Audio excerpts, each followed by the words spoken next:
अस्सलाम वालेकुम वीवर्स, कैसे हैं आप? उम्मीद करता हूँ आप सब खैरियत से होंगे। चंद रोज़ पहले हम इस घर में आए थे और हमने इस घर में राशन भी पहुँचाया था और इन बच्चों से बात हुई थी और ये बच्चे कह रहे थे कि हम स्कूल जाते हैं लेकिन हमारे पास कापियाँ और किताबें नहीं हैं और ना ही कपड़े थे इनके पास। इनकी वीडियो हमने बनाई थी और जिसमें ये कह रहे हैं, ये बाजी भी कह रही थी कि मेरे बच्चे स्कूल जाते हैं, कभी नहीं जाते। तो कभी जाने या ना जाने की जब वजह इनसे पूछी तो इन्होंने कहा कि बच्चों के कपड़े भी नहीं हैं, इनके स्कूल बैग्स और कापियाँ किताबें भी नहीं हैं इनके पास। तो इनकी वीडियो हमने अपलोड की थी। वीडियो देखने के बाद अल्लाह पाक की मदद से हमने इनके लिए किताबों, कापियों, स्कूल बैग्स और कपड़ों का बंदोबस्त किया है। वो हम इनके हवाले करेंगे और इनसे बातचीत करते हैं। पहले अस्सलाम वालेकुम बाजी। बाजी की हाल है? ठीक हो तुसी? बाजी ਤੁਹਾਡੀ ਵੀਡੀਓ ਅਪਲੋਡ ਕੀਤੀ ਹੈ ਸੀ ਜਿਹਦੇ ਵਿੱਚ ਤੁਸੀਂ ਦੱਸ ਰਹੇ ਆ ਕਿ ਮੇਰੇ ਬੱਚੇ ਕਦੀ ਸਕੂਲ ਜਾਂਦੇ ਨੇ ਕਦੀ ਨਹੀਂ ਜਾਂਦੇ। ਕਿਤਾਬਾਂ ਕਾਪੀਆਂ ਦਾ ਦੱਸਿਆ ਔਰ ਕੱਪੜੇ ਨਾਲ ਅਸੀਂ ਵੀਡੀਓ ਅਪਲੋਡ ਕੀਤੇ ਹੈ। ਵੀਡੀਓ ਵੇਖ ਕੇ ਤੇ ਕੁਝ ਦੋਸਤਾਂ ਤੁਹਾਡੇ ਵਾਸਤੇ ਸਾਮਾਨ ਭੇਜੇ। ਮਿਹਰਬਾਨੀ, ਅੱਲਾਹ ਉਹਨਾਂ ਨੂੰ ਪਾਉਣ ਦੇ। ਆਮੀਨ, ਉਹਨਾਂ ਦੀ ਉਮਰ दराज करे। आमीन। अल्लाह पाक की मदद से जो सामान इनके लिए आया है, ये सामान और ये कैश है 13,000 रुपये, ये हम इनके हवाले करते हैं। बाजी है 13,000 रुपये, गिन लो। आमीन।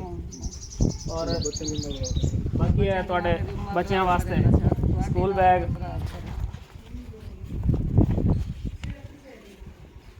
और कोई सूट कपड़े लेंगे, 13 सूट कपड़े लेने हैं, तुम ले लो। 10 सूट है, 10।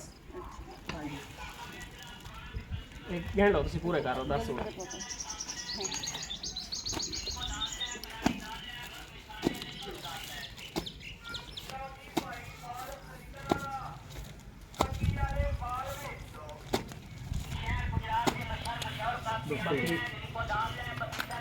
किताबा कापियाँ वगैरह भी लेने वास्ते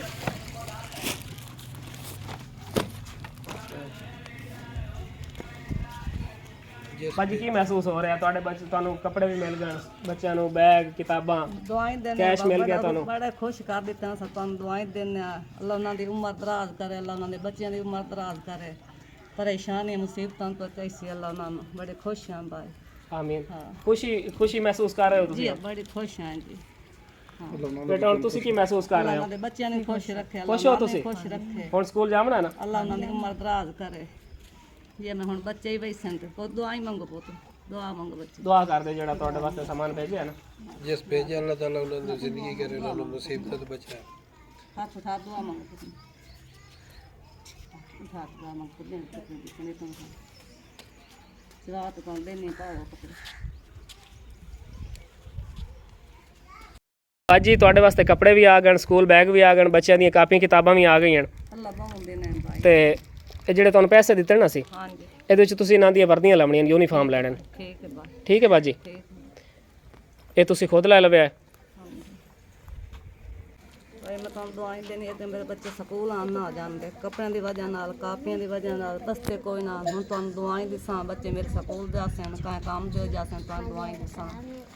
नाजरीन, इनका कहना है कि मेरे बच्चे पहले स्कूल नहीं जाते थे, इनके पास कपड़े नहीं थे, कापियाँ नहीं थी, किताबें नहीं थी, तो अब इनके पास सारा कुछ अवेलेबल है। ये स्कूल जाएंगे और ये किसी काम के बन जाएंगे पढ़ लिख कर। तो ये दुआएं दे रही हैं, अल्लाह पाक इनकी दुआएं कबूल फरमाए। जो लोग इस नेक काम में मेरा साथ दे रहे हैं, मैं उनका तहे दिल से शुक्रगुजार हूँ। अल्लाह पाक उन सब को जज़ाए खैर अता फरमाए।